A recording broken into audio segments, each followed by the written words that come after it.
On this week's episode, I speak to Rohit Vashisht. Rohit is the co-founder and CEO of whiz.ai. Whiz.ai is a conversational AI platform for life sciences, commercial ops, and field teams. Previous to his role at whiz.ai, he actually co-founded another company called Sverve that was acquired by Bloglovin and rebranded to Activate. So he has a extensive experience and history in growing brands and companies. He's spent all his life in the enterprise technology space.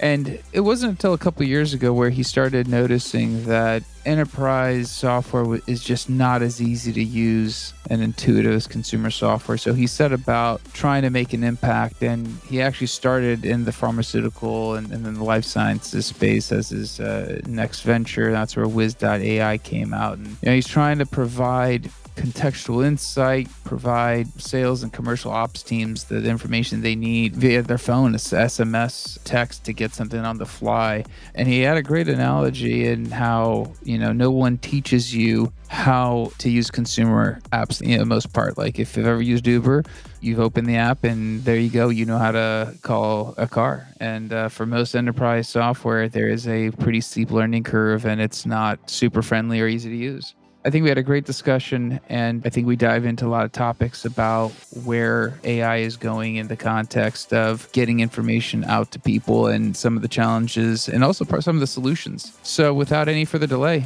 here's the podcast. Hey, Rohit, thanks for being on the podcast today. Appreciate it. Glad to be here. Thank you. So I cannot do justice to your background. I've provided a little bit of high level of who you are, what you do, but can you, in your words, kind of let us know your background, what you're currently doing? Absolutely. Would love to. I believe I'm a quintessential startup guy. I am engineer by education. And even in school, I knew that, I wanted to start my own company. So that happened very early for me. I started back in the days, 17, 18 years ago. Didn't work out, joined a startup. And that was a fascinating experience. I stayed at a startup for 5 years. I was their second employee. We built enterprise analytics platform. And I got a lot of experience on the dev side, but I always wanted to be on the customer side too and wanted to see how people buy software, adopt software, and get value out of it. So I made that switch, did sales for a couple of years, enterprise software sales, got that experience. In between, I did a fintech startup, which didn't work out. And then 2012, I started a company. It was excruciating, but a very rewarding and very fulfilling kind of experience. Ran it for about 4.5 years. We were lucky we got acquired. And a year later, I came out and I started whiz.ai. So I have very deep experience in software product management, enterprise software sales. And I can say now, even on the entrepreneurial side, building businesses, building products, and selling those products to enterprise customers is what I really like to do. So that's, in a nutshell, what I've been doing so far. And so you exited your previous startup. What made you want to jump back in? What did you see that you're like, I'm going to start another one? I would say my habit. I think more than that, there were a few things that were happening behind the scenes. When I was starting my prior startup, we stumbled upon an idea and that idea took shape, and we were very fortunate in some sense, and all our hard work paid off. But while doing that, I was seeing a lot of opportunity on enterprise software. And by experience, and I knew there was a lot of opportunity in that space. And then I was seeing how AI basically came about in 2012, 13. So in my mind, there was this big opportunity out there which I wanted to tap in. So post exit, my last company, I was pulled in that direction. And then, some of the circumstances that happens post acquisition, I was like, okay, this is probably the time to kind of, start a new thing. And I brought two of my, interests and passions together, enterprise software and AI. Nice. Interesting. So when you actually decided to go forward with AI, you had interest. Did you have experience in it up to that point? Or was it just something, peripherally you didn't, had some interest in doing? Good question. I didn't have hands-on experience in AI, but before starting Wiz, I think for 2 years I was dabbling into AI. Going to, Udemy and Coursera, I did tons of courses on natural language processing, what is machine learning and all that kind of stuff. And, I'm an engineer. I love math. So it kind of instantly connected in my mind. But I think the real push was my co-founder.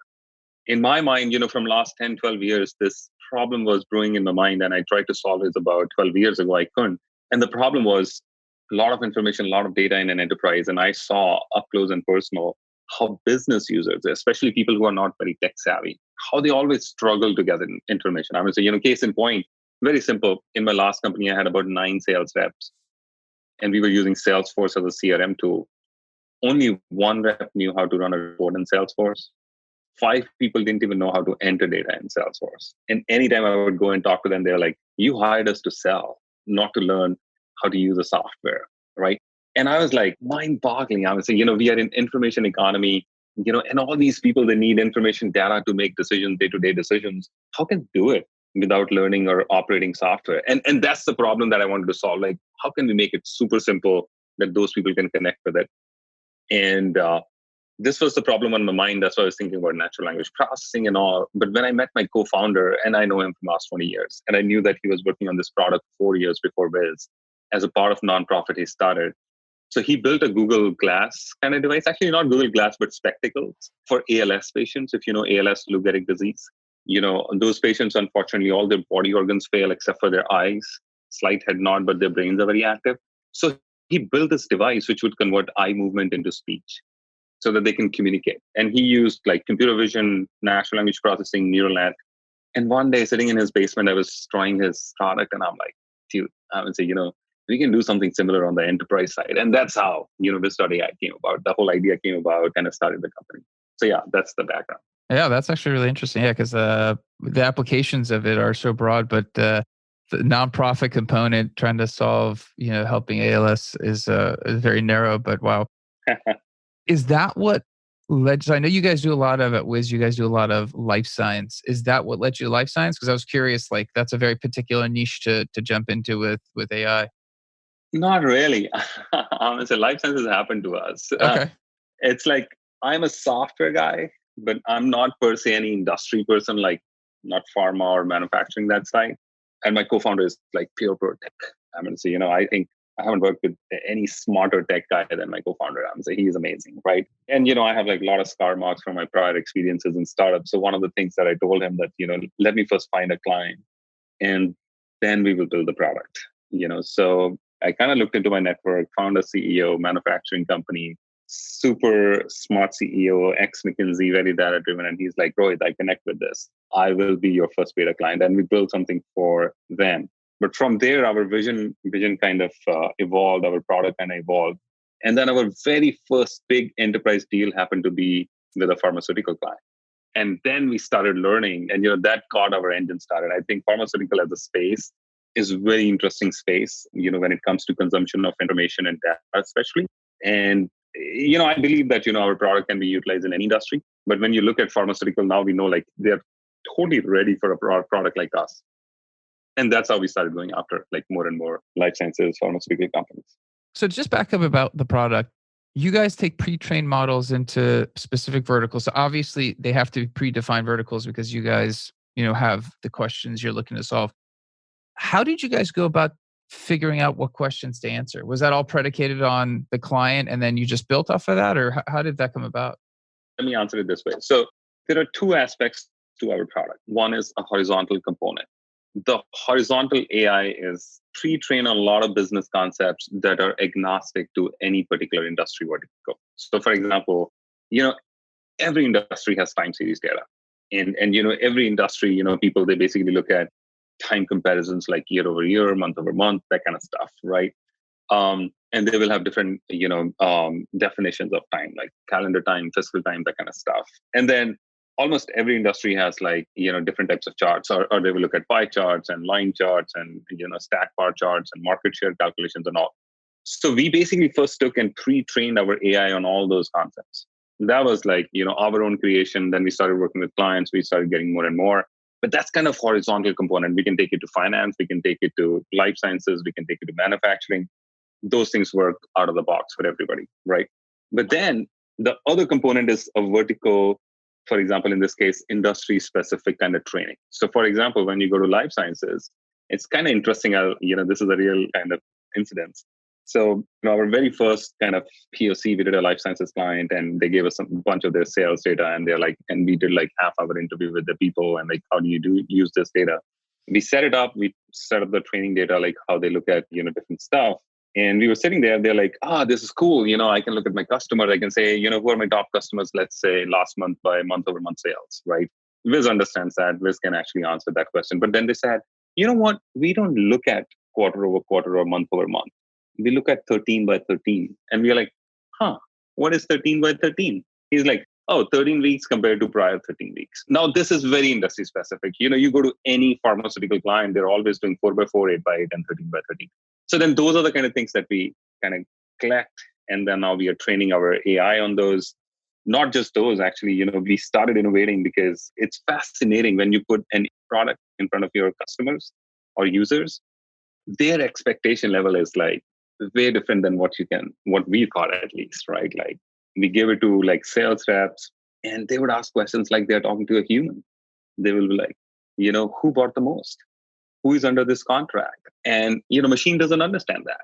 A human would, because we have the context and we can say, who bought the most means, you're talking about customers. And in this case, customers are hospitals. So you need a list of hospitals. And who is under this contract? You're talking about either IDNs or wholesalers because they enroll in contracts.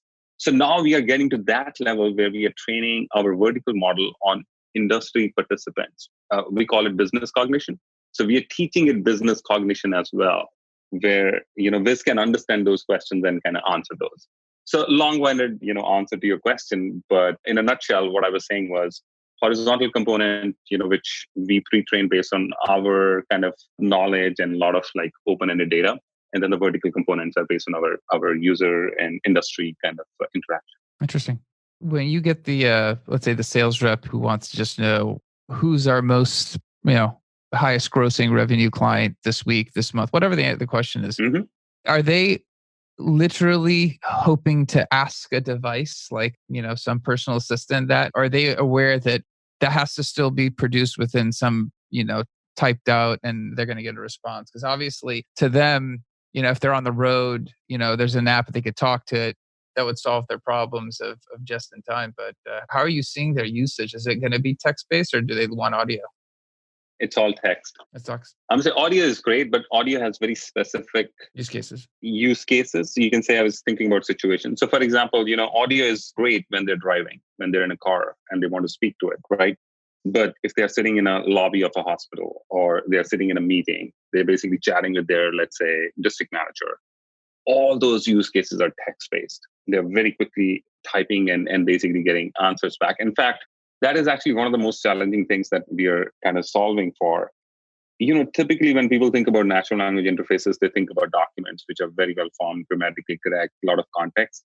But what we started seeing with our users, they all want to use shortcuts. The sentence will not be grammatically correct. There'll be errors in the sentence and all. And then, our AI should be smart enough to actually understand that and answer that, right? So yeah, it's mostly text, number one. In fact, our very first use case when we went live with, we only exposed a text-based SMS interface. So the need for that client was most of our reps are actually in the field. They're either at a doctor's office or in a hospital. Most of the time, they don't even have data connection. So they cannot log into any system, but they will have either their phone or their iPads with them. So which are connected to like some sort of cellular connection. So we basically give them a text interface. They just had a phone number. They will just text and they will get their result back. Whether it's a chart, graph, table, or even just simple sentence, they will get it back. So that's a very, very successful use case for us. So when you guys went into the first client, second client, did they ever have experience implementing an AI solution, or was this the first time they've actually, set up something along the lines of, AI? So for most of the clients, we are the first experience with AI at this kind of AI, right? But what we are seeing is some very large clients, like right now we are engaged with 6 of the top 10 global pharma, right, in some capacity. Some of them have experiences with chatbots. Their internal teams have built chatbots. They are very scripted, generally they are on FAQs, that kind of stuff. But they will have some context, right? But production grade rollout, I think everywhere we are going, we are the first ones.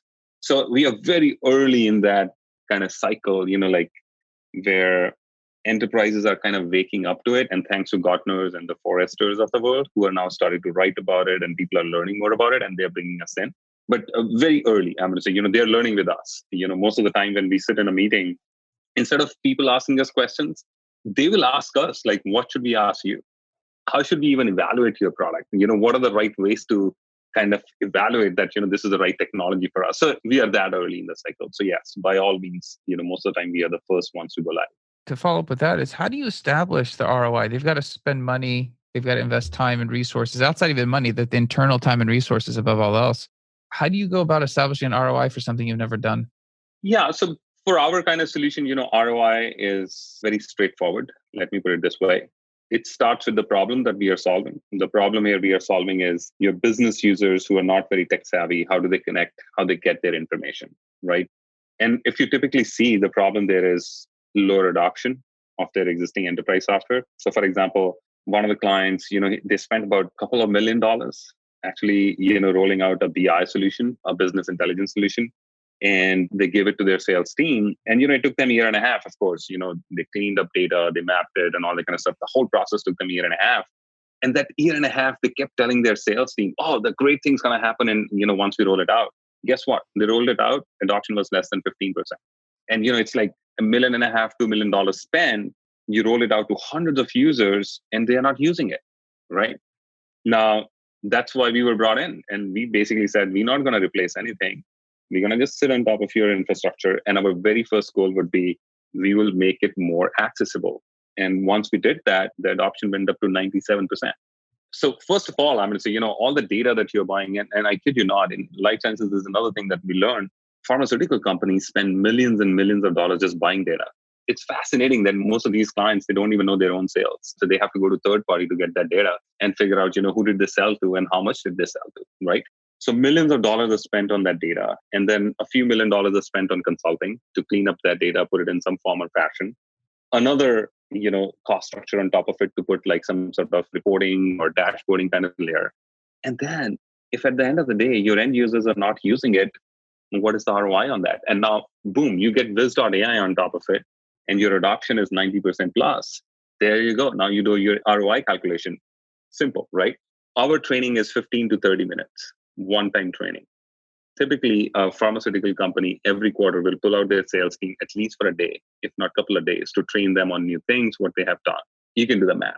I'm going to say, this is what we do with our clients. If you have 5,000 reps and you're pulling them out 2 days for training, and we cut that, that's like millions of dollars saved right there. Second, most of the pharmaceutical companies, they will have a support desk or a help desk. And, people are calling in and they're like, I'm at this hospital. How much did they buy last year? What is their contract? What is the next discount level? How much more they need to buy to get to that next tier, right? Or discount tier. They just get it from us. We have testimonials of reps telling us, I'm sitting in a hospital lobby. I just got it done in like 30 seconds. So there's a cost saving right there, right? Like when the ad hoc questions and those queries, they stop coming in, those people are free to do more advanced strategic work, right? So this is second level. Third, the whole streamline, like one of the biggest challenges in enterprise today, especially between business and IT, is IT, generally is a step behind business. Business needs XYZ, IT will have a process, they will get those requirements. By the time they build something and roll it out, business already needs XYZ plus. And IT is then, in that catch-up mode. And you will always see like business will say, IT is hard, and IT will be like, business, they never tell us what to do.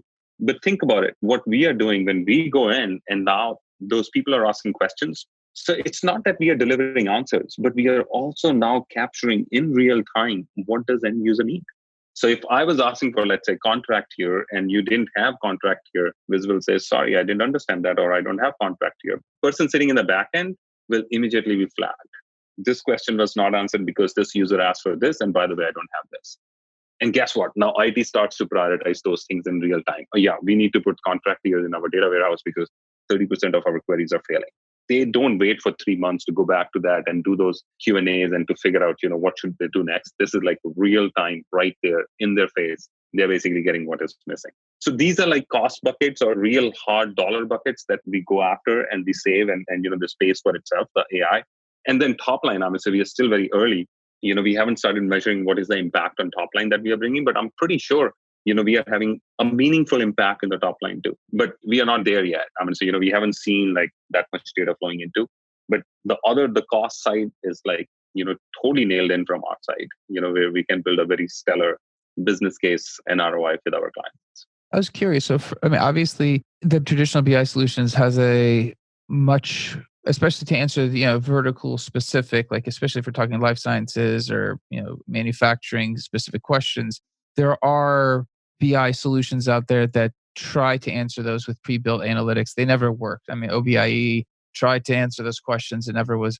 What's the big threat, let's say, to Wiz if Oracle goes, we tried to build those analytics in OBIE, it failed. We're going to add some AI. Like, is the gap in terms of the implementation, is the nuance difficult enough for them? Is there a gap for them to catch up just because obviously you guys have that domain specific expertise versus what they've done previously? Almost all BI vendors are doing that right now. See, I think, the way we see it, conversational AI is a secular trend. It's like internet, it's like mobile. Eventually, every software vendor and hardware vendor, any device around us will be conversational enabled in a few years. And every enterprise software vendor is trying to do that, right? But I think, what comes into play here is the technology S curve, if you know the S curve, right? Like most of the vendors that you're talking about, they're basically in the mature space at this point in time. For them to really do it well, they have to jump the S curve. And that's very hard for large vendors like, Oracle or Tableau or for that matter, other BI vendors. And I'm not saying that they cannot do it. They have all the wherewithal, the resources to do it. But when you have 30,000 clients and, they are asking you, hey, this calculation is not working. I want this calculation in the next release. That is much more meaningful, impactful for your business than saying, I'll give you a conversational interface on top of it, right? So that is one. The second, and I'm talking about the real challenges. Second is most of the BI tools. I mean, so if you look at the BI journey, I've been in this space for 20 years. I mean, so I started when they were like crystal reports, and that used to be the thing. And then Cognos came about and they said, no, there's a better way to do it. And business objects too. They got bought over, and then Tableaus and Clicks of the world came, and then Lookers and the Domos of the world came. And I think now it is basically our, kind of chance. But, all those generations were building, and every previous generation had everything to build the next thing, which basically surpassed them, right? But the idea in my mind is they were all targeting very different user base. Crystal and Cognos, they were going after IT to enable IT to generate reports and dashboards. In my mind, Tableaus and Clicks of the world, they enable data analysts or data scientists, people still very tech savvy, but don't know how to write, like maybe necessarily write SQL and all that kind of stuff. They gave them like encapsulation on top of it, which is great, right? Domo went the dashboard way, like, hey, I will give you the dashboard, and Looker went the marketing way. But I think the space we are going after, the user base we are going after is people who are not tech savvy, but they need bite-sized information, contextual bite-sized information when they need it, right? If a sales rep is not a data analyst, he or she doesn't need all the data in an Excel file, and they don't basically, do like 50 transformations on that data. I'm standing in front of my customer. My customer is asking, how much do I need to buy to get to my next year? I just want to know that.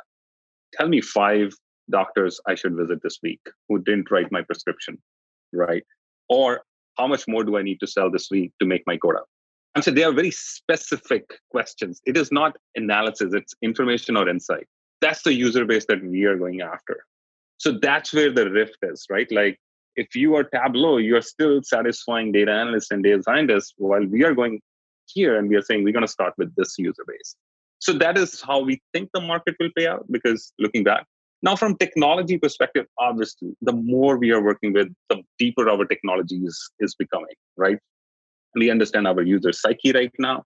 We understand the kind of questions they ask. So that's why earlier I talked about like business cognition, like how a BI tool doesn't need to build business cognition, and they don't even have the ability to build business cognition. But for us, it is the most important thing. So that's how, like with time, we are definitely erecting that barrier to entry, and that defensibility in our product and in our technology.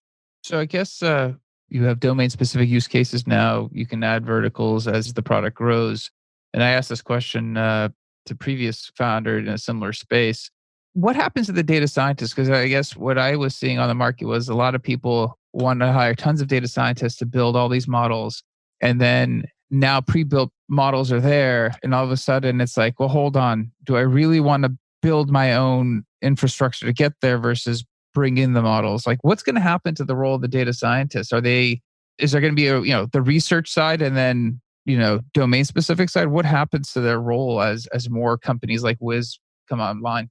That's a great question. By the way, in our minds, data scientist role gonna grow rapidly and exponentially. You know, just like how the developer role grew in last 20 years, like now every company, doesn't matter whether you're software or not, you have developers, either directly or as a consultants, right? Who are doing something for you. Same thing is gonna happen to data scientists, right? The thing that we experimented with and we learned, in last 3 or 4 years, it's very hard to build out of the box predictive, prescriptive insights model that'll work for multiple clients or even for clients in the same industry. Every business is unique. Every business has its own processes, its own goals, the way they operate. So that model has to be specific to that business. Now, software vendors like us, we can create a tool set. We can give that tool set to data scientists, by which they can actually very quickly bring up those models. But that company will need a data scientist, whether of their own or on a contract or whichever way, to build that model which will work for them. So that role is going to be there, and people will provide more and more tools to that role. What our company does, whiz.ai, we basically start where data scientist ends in a way. What we tell people is, if you have your data scientist or you have your models running, we're going to sit on top of it because your sales rep doesn't know how to operate that model and how to get insight from that model. We do. When you are sitting in front of a client and you are basically right there saying, how much do they need to buy to get to the next tier? I can actually show you the delta, like 5,000 units. But at the same time, I know the context. This knows the context. It can actually go to your data model or science model and say, what else does this rep needs to know right now to tell this client? A fancy word in pharmaceutical industry is next best action. So there could be an M.B.A, a model running behind the scene. This can actually, pass on the right parameters at that time. This client, this thing, and gets an insight and delivers that to the end user. So that is the gap that we are fulfilling. We are a conduit to bring that science to the people who really need to act upon it. While the science is being built by somebody else, behind the scenes, we are absolutely fine with that. Do you see the analyst role like in the middle of all this? So right now, I guess if you're dealing with an analyst who's working with more traditional BI tools, to be able to understand how to work with an AI model to actually understand what maybe underlying question, is there going to be a upskill for them in terms of the type of analysts you need? Obviously, the data scientist already has his or her role, but where do you see the analyst fitting into the overall scheme of things? Analysts are very important, but you said it right. They have to upgrade their skill set. I mean, say, the days of analysts just pulling data and putting it in Excel and then just, doing Excel mumbo jumbo on it are gone. They're numbered. They're totally numbered. I mean, so, this is working at many client sites now. And we are seeing that. I mean, so, in a positive way, where people will say, this is what I used to do. I'm going to say, I'll dump this data in Excel and then create this kind of pivot and all that kind of stuff and then deliver to somebody. But now that somebody doesn't need that. That somebody basically asks Wiz and Wiz will create that thing on the fly, right? So people who are basically still at that level, they will definitely need to upgrade themselves, right? But having said that, I also feel that data analyst role will actually become even more important going forward because typically the data science team is combination of a data scientist and a bunch of data analysts, right? A data scientist is somebody who understands the science, who understands the domain and the problem. While a data analyst is like, who is basically bringing and preparing all that data to be fed into that science and then kind of iterate on that data, right? So that's a skill set in itself. So this data analyst now needs to understand data very well. At the same time, the science also, so that, he or she can connect the gap and feed those models. So data analyst role in my mind is not going away, but the skill set or the responsibility of that role will change dramatically. I think it already is, but in next few years, it's going to change dramatically because a lot of the low end work and standard kind of work will be done by AI anyways, so that should not be a problem. Yeah, agreed. So obviously you're providing the information faster. What's going to be the expectation of, the impact, right? Let's say you're dealing with salespeople. What's the expectation change? Because before a manager could say, or like a sales rep could say, I just don't know. Like now that excuse is out the window. Like, I mean, that's going to put some pressure on them in terms of, realistically, when somebody asks a question, it's like the information's there. Both ways. I would say, a sales rep cannot say that, I didn't know this thing because now it is super easy. In fact, the way Wiz and products like Wiz, I'm assuming, will work I'm saying Wiz is already doing it. If you ask something like, it's like Google Maps or Google, right? Like if you ask something every day at 6 a.m., Google will create an alert. So does Wiz, right? Like if every Tuesday morning I wake up and I ask for like, who should I meet today? After a few tries, I'm going to say Tuesday morning, Wiz is going to automatically tell you. So you don't even have that excuse that I didn't know how to ask that for that, right? But the flip side is, the conversation, let's say, of a sales rep with his or her manager also becomes more productive and more information driven. Let me put it this way. I mean, so we are seeing it like happening in the field where now a rep is going to the district manager and saying, you know what? These 5 accounts were not showing up earlier, but now I see them and hence I met them. And this is what I did last week. So proactively going to a district manager and saying, this is what I did last week. And look, yeah, it'll take 3 weeks to see the results, but this is what I did. And that's where we want to go. That's how we are moving the ball forward, right? Like where our clients, they should get more out of it. Our users should get more out of it. And overall, the whole business, moves forward. So I think it's not just one way. It is not like, hey, what did you do? But it is other way also. Now they are pressure back, on their manager and saying, hey, this is what I can do because I know that this opportunity is out there. I think what my best analogy I was trying to explain to a friend was, the way Google, you can basically produce the question and the answer at work. It's not Google, but you'll have a very narrow, near vertically oriented answer to what you want to know. And that's going to make you more productive. I think the perfect analogy in my mind, if you were to draw analogy between consumer and enterprise, 17 years ago, like 2003, we used to print directions to go somewhere. Today, we don't even think about it. I just sit in the car and then I think like, oh, how to go there. And I'll pull up Waze or Google Maps or whatever and just type in the thing and done, right? If you think about enterprise, I still know people who print reports, right? To look at things. I mean, so they have paper reports in front of them. But where we are going with this, you don't need to. Why? I'm going to say, just like how I sit in my car and say, okay, this is where I want to go. And the car knows how to go there. It should be Wiz, where you're like, okay, I want to achieve my goal this week. How should I do it? And these are the 5 doctors you need to meet. By the way, this is what they're doing for competition. And you should be actually delivering them this message. Or go to this hospital. They just need to buy 500 more units to get to like 3% more discount. So somebody is actually handing them those directions. Just go do it, right? Like you don't need to spend time figuring out like, those insights and all that kind of stuff. That's where it would be, So yeah, that's how we think, how we're going to make it easy. Or this is on our website. Like one of the things when we started the company, our original idea was, why can't enterprise software be as easy and fun to use as consumer software? Nobody taught me how to use Uber. I just figured it out. Even my mom figured it out, right? So why should enterprise software be any different? I think that's a great point. I think enterprise software, I mean, there's so many, the numbers of the failed projects, it's just so immense and it's just so overly complicated. I think some of it is that, when you do get the Oracles and the IBMs and the Microsofts where the platforms are so broad that they're great at doing a lot of things, but not excellent at any one thing. And it's somebody else having to pick up the ball and making it work for them. And that becomes the challenge in the user's hands. Absolutely. I think you hit the nail on its head.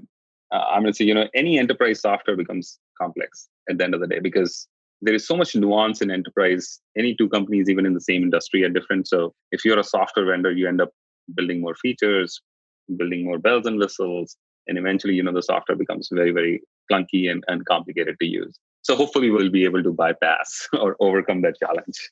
Absolutely. So I mentioned I'd like to ask a few questions just to kind of see your thoughts. One is selfishly, I'm a big fan of understanding how people are productive because it seems that we can never save enough time.